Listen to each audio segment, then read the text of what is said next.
Bismillahirrahmanirrahim. Assalamualaikum warahmatullahi wabarakatuh.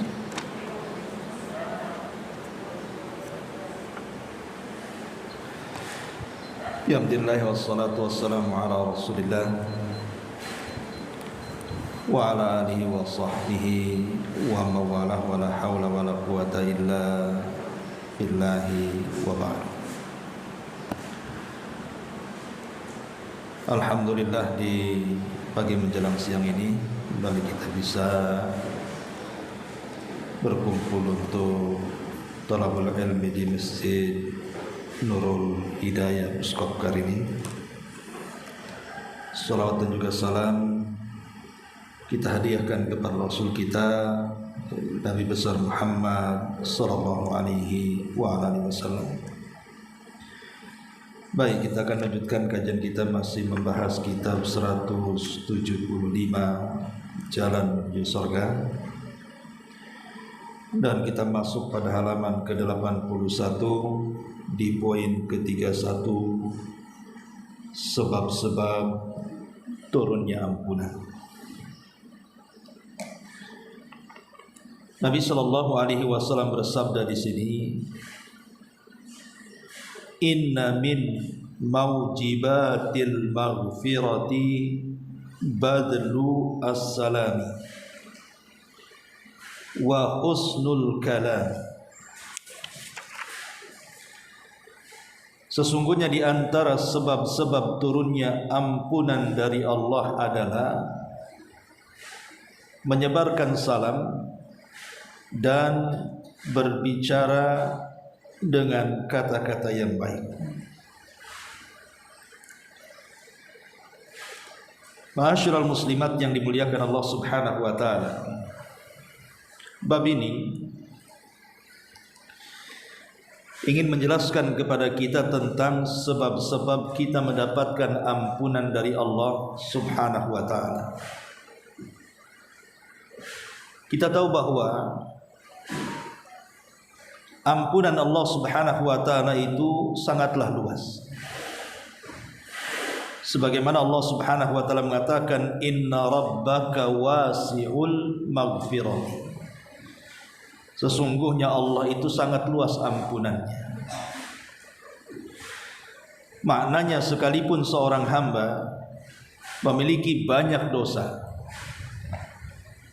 boleh jadi dosanya membumbung sampai ke langit atau memberat seberat bumi, kalau datang kepada Allah Subhanahu wa taala, maka dosa-dosa itu akan diampuni jika dia tulus meminta ampun. Karena Allah Subhanahu wa taala mengatakan, nabbi ibadi anni anal ghafurur rahim. Sampaikan berita kepada hamba-hambaku, kata Allah, sesungguhnya saya ini zat yang maha pengampun lagi maha penyayang. Artinya Allah Subhanahu wa taala yang menghabarkan kepada kita, sebagaimana tadi disebutkan dalam surah Al-Hijr ayat 49, Nabi ibadi, sampaikan habarku kepada hamba-hambaku, anni anal ghafurur rahim, bahwa saya ini adalah zat yang maha pengampun juga maha penyayang. Jadi yang memerintahkan kita untuk bertobat dari dosa-dosa yang kita lakukan itu Allah sendiri. Bahkan Allah Subhanahu wa taala sangat benci kalau ada orang yang berdosa, saking banyak dosanya putus asa sehingga tidak mau minta ampun. Allah mengatakan, qul ya ibadiyalladzina asrafu ala anfusihim la taqnatu min rahmatillah innallaha yaghfiru dzunuba jami'a innahu huwal ghafurur rahim. Dalam surah Az-Zumar ayat 53, wahai hamba-hambaku, katakan ya Muhammad, wahai hamba-hambaku, yaitu orang-orang yang sudah melampaui batas diri-diri mereka akibat banyak dosa yang dilakukannya, La taqnatu min rahmatillah, jangan putus asa dari kasih sayang Allah. Kenapa? Karena Allah mengampuni semua dosa, dan Dia adalah zat yang maha pengampun lagi maha penyayang. Dari sini kita tahu bahwa ampunan Allah itu luas. Sebesar apapun dosa Allah akan ampuni. Bahkan Allah tidak suka dengan orang yang putus asa untuk meminta ampun. Ma'asyiral muslimat yang dimuliakan Allah Subhanahu wa taala. Makanya kalau kita lihat di dalam Al-Qur'an atau hadis-hadis Nabi sallallahu alaihi wasallam, Allah itu sangat menganjurkan kepada kita untuk senantiasa meminta ampun akan dosa-dosa kita. Seperti contohnya Allah Subhanahu wa taala mengatakan di dalam surah An-Nisa ayat 106, "Wastaghfirillaha innallaha kana ghafurar rahim." Mintalah ampun kepada Allah dari dosa-dosamu, karena sesungguhnya Allah zat yang maha pengampun lagi maha penyayang. Ayat ini adalah perintah langsung dari Allah kepada Nabi. Jadi Allah memerintahkan Nabi kita Muhammad sallallahu alaihi wasallam untuk senantiasa istighfar, meminta ampun akan dosa-dosanya kepada Allah Subhanahu wa taala. Lalu dosa apa yang dilakukan Nabi? Sehingga Nabi sallallahu alaihi wasallam harus setiap hari mengucapkan astagfirullah itu setiap harinya paling tidak sekitar 70 sampai 100 kali. Dan itu setiap hari sampai beliau wafat. Dosa apa yang dilakukan Nabi sallallahu alaihi wasallam sebenarnya? Kita katakan bahwa istighfar itu bukan karena masalah dosa. Istighfar itu bukan hanya semata-mata masalah dosa. Tapi istighfar itu juga dilakukan karena kelalaian. Boleh jadi kita lalai salat, sudah salat tapi mungkin tidak khusyuk salatnya, sudah salat tapi mungkin kurang tumakninah salatnya, baca Quran belum becus tajwidnya, belum bagus suaranya, belum baik tahsinnya, atau mungkin berpuasa lisannya masih berdusta, menggibah dan yang semacamnya. Terkadang kita ada kelalaian dalam ibadah. Jadi istighfar itu tidak mesti kalau kita berzina baru istighfar, kalau kita judi baru istighfar, kalau kita minum khamar baru istighfar, kalau kita melakukan dosa baru istighfar. Tidak, istighfar juga bicara soal kelalaian dalam ibadah. Makanya Allah Subhanahu wa taala merintahkan nabinya untuk beristighfar, menunjukkan bahwa Allah Subhanahu wa taala itu Ghafur. Kemudian yang kedua, Allah Subhanahu wa taala memerintahkan meminta ampun atau istighfar kepada Allah Subhanahu wa taala, atau bertobat kepada Allah Subhanahu wa taala itu dengan perintah yang cepat. Artinya kalau kita melakukan kesalahan jangan ditunda-tunda untuk bertobat. Allah mengatakan dalam surah Al-Imran 133, wasari'u ila maghfirati mir rabbikum. Bersegeralah kalian mencari ampunan dari Rabb kalian. Jadi jangan sampai menunda-nunda. Kalau sekarang kita berbuat salah, sekarang kita minta ampun. Wasari'u ila maghfiratim mir rabbikum. Dan ayat yang sama Al-Hadid 21, sabiqu ila maghfiratim mir rabbikum. Bersegeralah kalian, berlomba-lombalah kalian di dalam mencari ampunan Rabb kalian. Dan yang ketiga, Allah sendiri yang membuka peluang ampunan. Kapan itu? Di sepertiga malam akhir.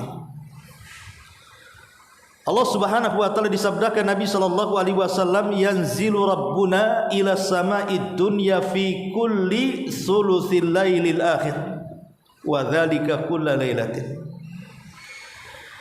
Jadi Allah Subhanahu wa taala turun dari ketinggian menuju langit dunia, langit yang pertama yang kita lihat. Kemudian Allah turun di jam berapa? Di sepertiga malam akhir. Dan itu setiap malam. Kemudian Allah Subhanahu wa taala membukakan ampunannya kepada kita dan mengatakan, man yad'uni fa astajibalah wa man yas'aluni fa utiyah wa man yastaghfiruni fa aghfiralah. Siapa yang berdoa, ku kabulkan. Siapa yang minta, ku beri. Siapa yang minta ampun, istighfar, ku ampuni dosa-dosanya. Cukuplah 3 poin ini bahwa Allah Subhanahu wa taala memerintahkan nabinya untuk beristighfar. Bahwa Allah Subhanahu wa taala memerintahkan kita kaum muslimin untuk berlomba-lomba mencari ampunan dari Allah. Bahwasanya Allah Subhanahu wa taala membuka dengan tangannya ampunan dari hamba-hambanya. Ini semua menunjukkan bahwa Allah itu luas ampunannya. Jadi jangan sampai kemudian kita berpikir kalau kita berbuat dosa kemudian bertobat Allah tidak mengampuni. Tapi harus ada keyakinan bahwa dosa sebesar apapun Allah pasti senang dengan kedatangan kita saat kita bertobat kepada Allah Azza wa Jalla. Lah dalam bab ini pengarang ingin menyebutkan di antara sekian sebab. Bukan ini saja. Sebab-sebab mendapatkan ampunan Allah Azza wa Jalla itu banyak. Baik, kita akan bacakan secara singkat. Ini salah satunya. Yang pertama, tentu sebagaimana yang sudah saya katakan di awal, kalau ingin mendapatkan ampunan dari Allah Subhanahu wa taala, perbanyak istighfar. Perbanyak istighfar. Ini sebab pertama. Kemudian yang kedua, menjaga sholat. Maksudnya sholat 5 waktu. Karena Nabi SAW pernah mempermisalkan sholat 5 waktu itu dengan sungai. Apa kata Nabi SAW? Ara'aitum law anna nahran bi babi ahadikum. Bagaimana pendapat kalian, kata Rasul, kalau di depan rumah ibu itu ada sungai? Buka pintu saja sudah sungai. Seperti yang terjadi di pedesaan-pedesaan gitu ya, yang masih asri, yang belum terkena polusi. Kita lihat banyak di desa-desa kalau zaman dulu ya, itu di samping rumahnya ada sungai dan jernih. Sungai. Ya Nabi SAW mengatakan, bagaimana pendapat kalian kalau buka pintu saja sudah ada sungai itu, dan sungainya sangat jernih sekali, langsung dari sumbernya, belum ada kotoran dan polusi. Kemudian kata Nabi SAW, yaghtasilu minhu kulla yaumin 5 marratin, dan kalian mandi setiap hari 5 kali. Jangan mandi 5 kali, 2 kali saja. Kalau betul mandinya bukan gaya bebek ya, tetapi betul-betul mandi, itu sudah bersih badan itu. Macam mana pula 5 kali? Pada masuk angin gitu ya. Tapi ini kinayah bahwa kalau 2 kali 3 kali mandi sehari saja bersih, macam mana pula mandi 5 kali dengan mandi yang benar? Tentu lebih bersih lagi. Kata Nabi SAW, itulah permisalan solat 5 waktu ketika membersihkan dosa-dosa kalian. Kalau kita betul-betul menjaga solat 5 waktu, maka akan membersihkan dosa-dosa kita sebagaimana kita mandi 5 kali tentu akan membersihkan kotoran kita. Maka di antara sebab ampunan adalah menjaga solat 5 waktu. Kemudian yang ketiga, muwafaqatul musalli lil hamdi ma'al malaikati akiba raf'i minar ruku'. Yang ketiga adalah muwafaqah. Muwafaqah itu artinya seiringan orang yang salat itu dengan kalimat pujian bersama pujian para malaikat saat bangkit daripada ruku.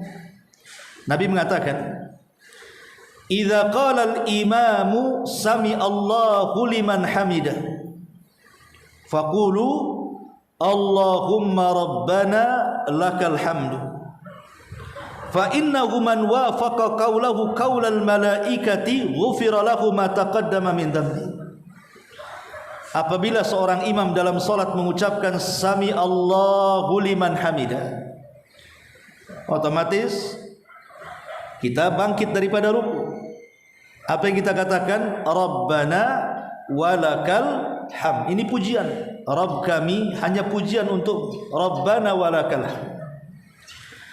Kalau ucapan Allahumma Rabbana walakal ham ini bersamaan dengan ucapan para malaikat, karena kan kalau kita solat kan malaikat ikut solat juga, maka Allah Subhanahu wa taala akan ampuni dosa-dosanya yang telah lalu.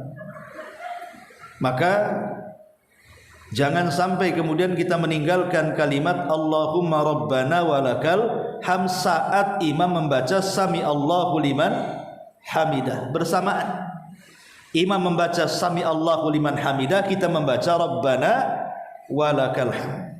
Ini yang ketiga. Yang keempat, berzikir setelah azan atau berdoa setelah azan. Nabi SAW mengatakan, man qala hina yasma'ul muadzinu asyhadu an la ilaha illallah wahdahu la syarika lah wa anna Muhammadan abduhu wa rasuluh raditu billahi rabba wa bi Muhammadir rasula wa bil islami dina ghufira lahu dzambuhu.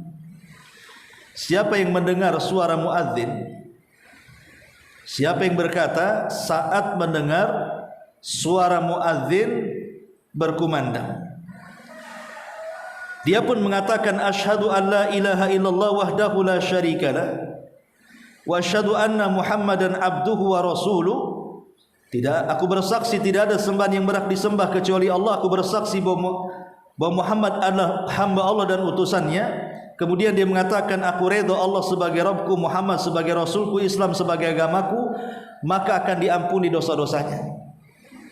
Jadi ibu saat mendengar suara azan, maksudnya selesai ya, selesai setelah azan. Ada pemain di sini kan ibu di sekitar masjid ini, muazin tadi sholat subuh atau nanti sholat zuhur berkumandang azan. Selesai muazin membaca azan, ibu membaca apa? Asyhadu an la ilaha illallah wahdahu la syarikalah wa asyhadu anna Muhammadan abduhu wa rasuluh raditu billahi rabba wa bil islam wa bi Muhammadir rasula wa bil islami dina. Kemudian membaca doa setelah adzan, Allahumma rabba hadhihi da'wati tammah, itu setelahnya. Maka Allah Subhanahu wa Rasul mengatakan ghufira lahu ma taqaddama min dzambi, maka dosa-dosanya akan diampuni. Ini di antara sebab keempat, sebab ampunan. Kemudian yang kelima, isbaghul wudu wal masyu ilal masajid, menyempurnakan wudu dan melangkahkan kaki ke masjid. Nabi SAW mengatakan, idza tawadda al abdul muslim awil mu'min faghasala wajhahu kharaja min wajhi kullu khati'atin nazara ilaiha bi ainaihi ma'al ma'i aw ma'a akhiri qatratil ma'i fa idza ghasala yadayhi kharaja min yadayhi kullu khati'atin kana batashatha yadahu ma'al ma'i aw ma'a akhiri qatratil ma'i fa idza ghasala rijlaihi kharajat kullu khati'atin mashatha rijlahu ma'al ma'i aw ma'a akhiri qatrati minal ma'i hatta yakhruja naqiyan minadh-dhunub. Kemudian yang kelima adalah menyempurnakan wudu. Ya mungkin kalau laki-laki berwudu dalam maksud ke masjid ya sambil melangkahkan kaki ke masjid. Kalau perempuan kan di rumah saja. Walaupun ke masjid boleh ya, tapi afdolnya di rumah. Jadi ibu menyempurnakan wudu. Jadi betul-betul diperhatikan wudunya. Jangan wudu asal-asalan. Ya, apalagi banyak air, kenapa mesti asal-asalan? Ya betul-betul diperhatikan ketika mencuci tangannya, membasuh wajahnya, membasuh tangan kemudian kepala sampai kakinya, betul-betul diperhatikan, dilakukan dengan cara santai dan tidak tergesa-gesa. Apa kata Rasul? Apabila seorang hamba muslim berwudu kemudian mencuci wajahnya, maka setiap kesalahan dari wajahnya seperti mata yang suka memandang yang haram, mata selalu memandang sepandang-pandangnya sehingga tidak terjaga, maka dosa-dosa mata itu akan jatuh bersama jatuhnya air wudu saat berwudu atau di akhir tetesan air wudunya. Kemudian barang siapa yang mencuci kedua tangannya, maka akan keluar kesalahan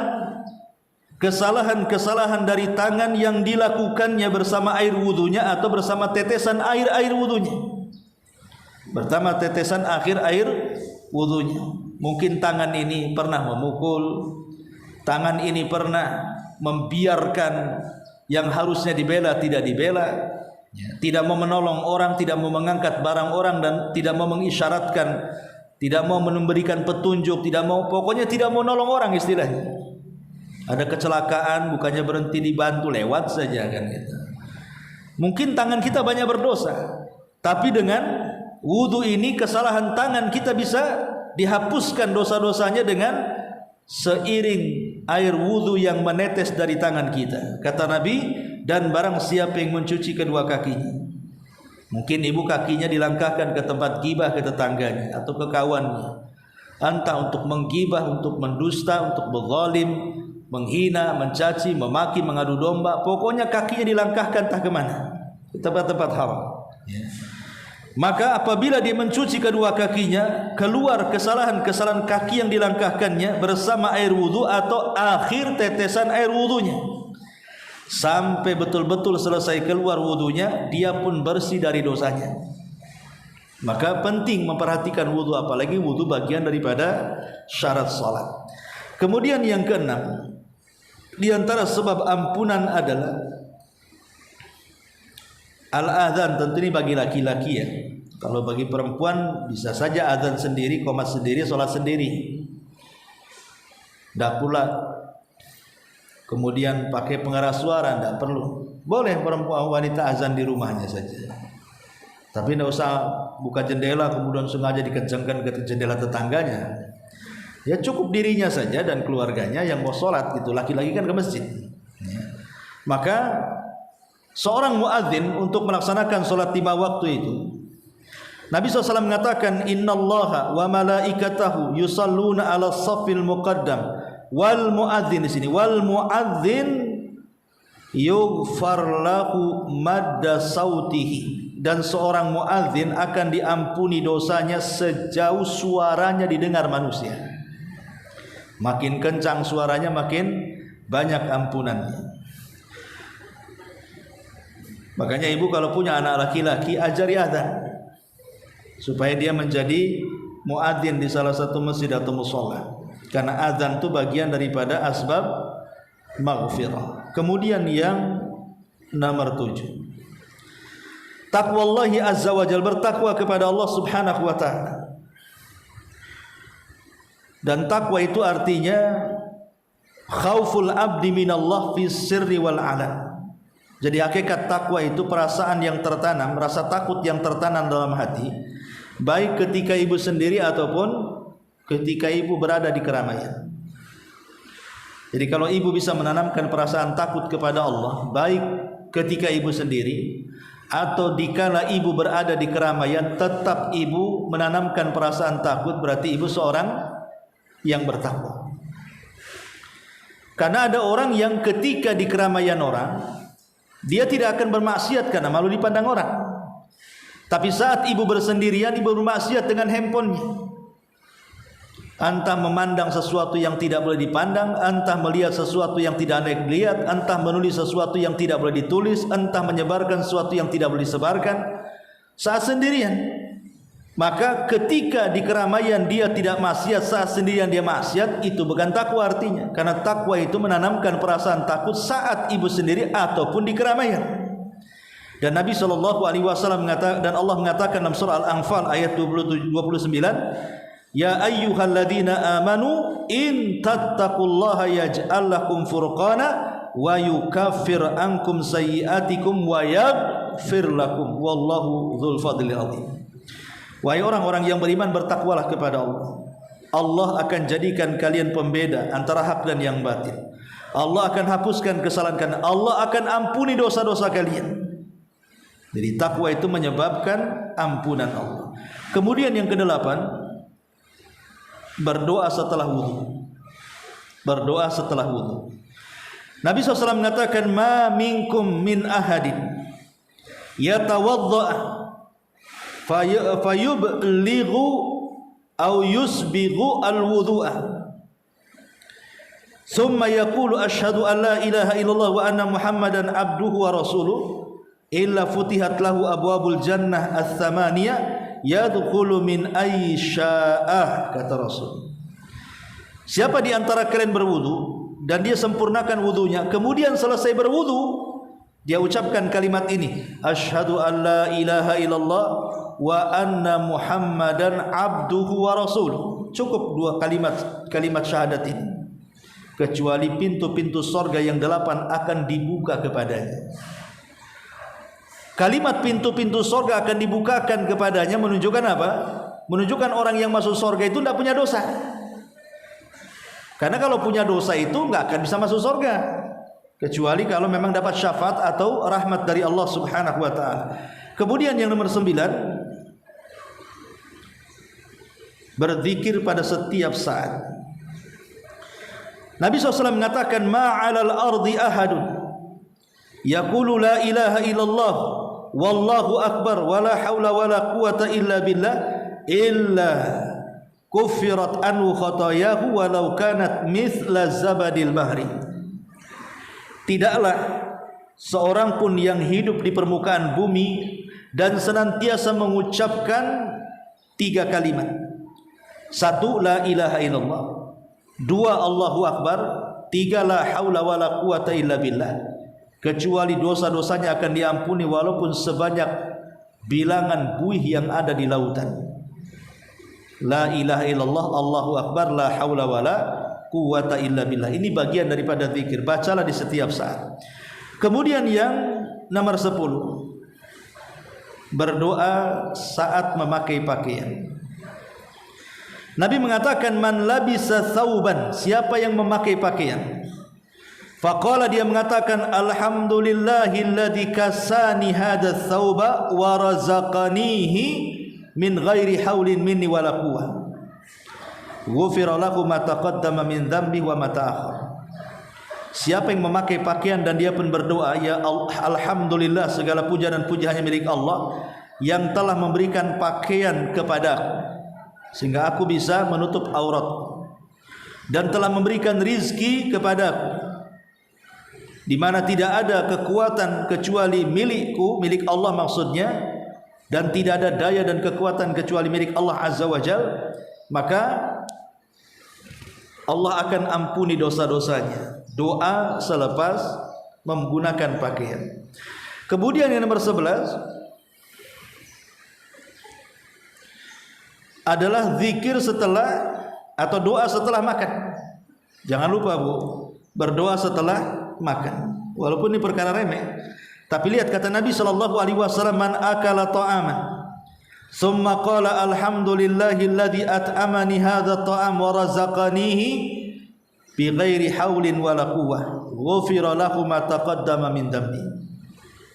Siapa yang selesai makan kemudian dia mengucapkan alhamdulillahilladzi at'amani hadha ta'am wa razaqanihi min ghairi haulin minni wala quwwah, kecuali Allah akan ampuni dosa-dosanya.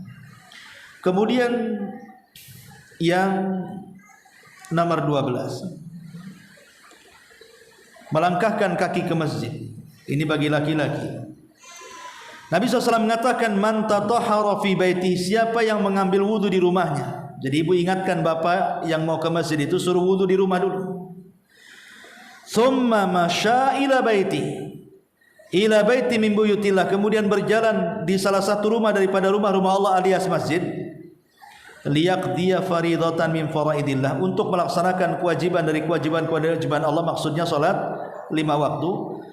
Kanat khutuwatahu ihdahuma tahuttu khati'a wal ukhra tarfa'u darajah, kecuali langkah kakinya Satu langkah kakinya menghapus kesalahannya, satu langkah kakinya mengangkat derajatnya. Begitu banyak langkah, begitu banyak dosa yang dihapuskannya, dan begitu banyak derajat yang akan diangkatnya.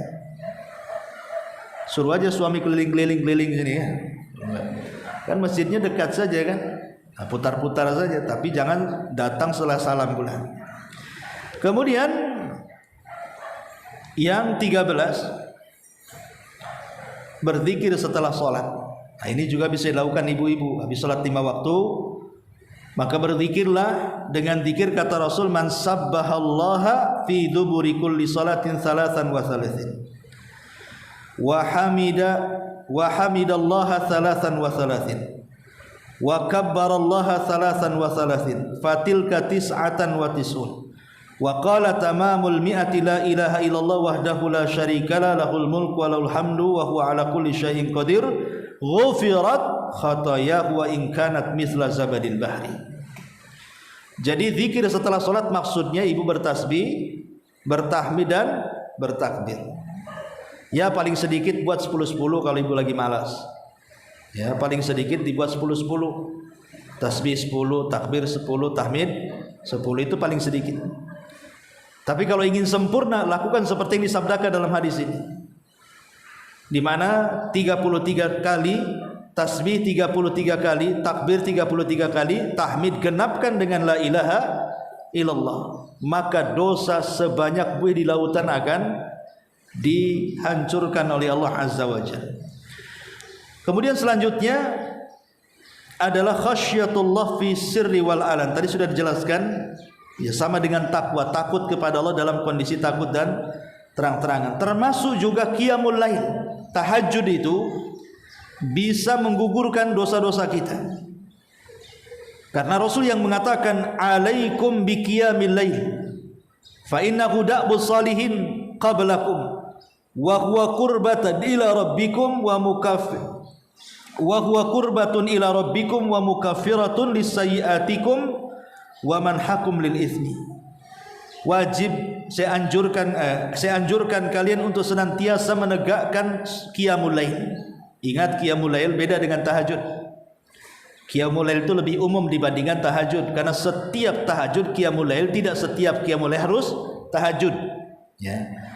Qiyamul lail itu orang yang melakukan 5 perkara atau salah satu dari 5 perkara, dia sudah qiyamul lail. Pertama, berdoa setelah bangun tidur.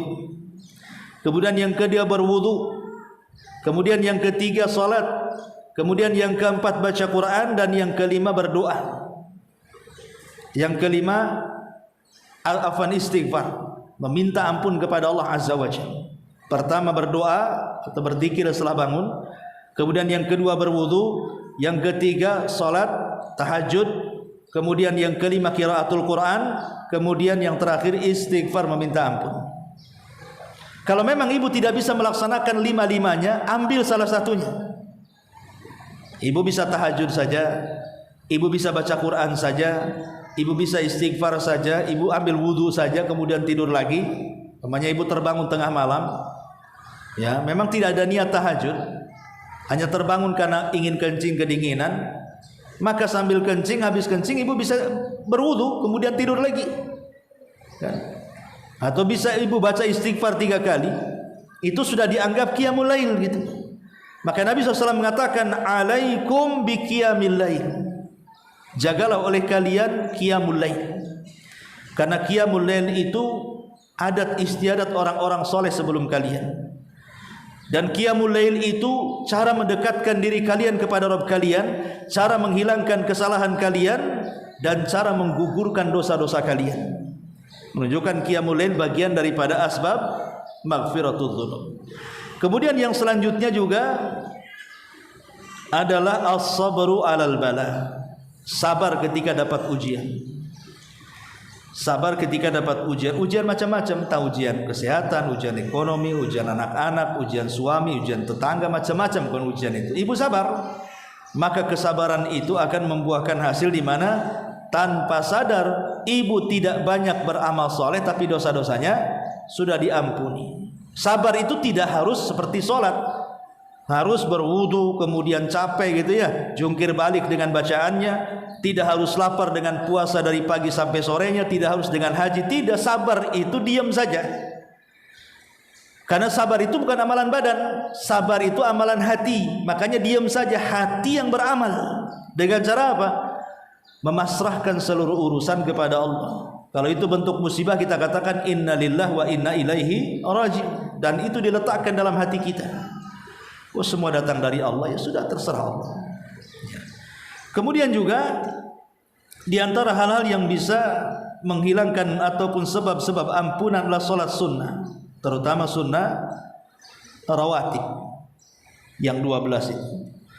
Kemudian juga termasuk tatawu saum, puasa sunnah. Apakah puasa Arafah kemarin, Dzulhijjah, yang menghapuskan dosa setahun yang lalu dan dosa tahun kemudian, ataupun puasa Muharram yang menghapuskan dosa setahun gitu ya, atau puasa-puasa yang lainnya.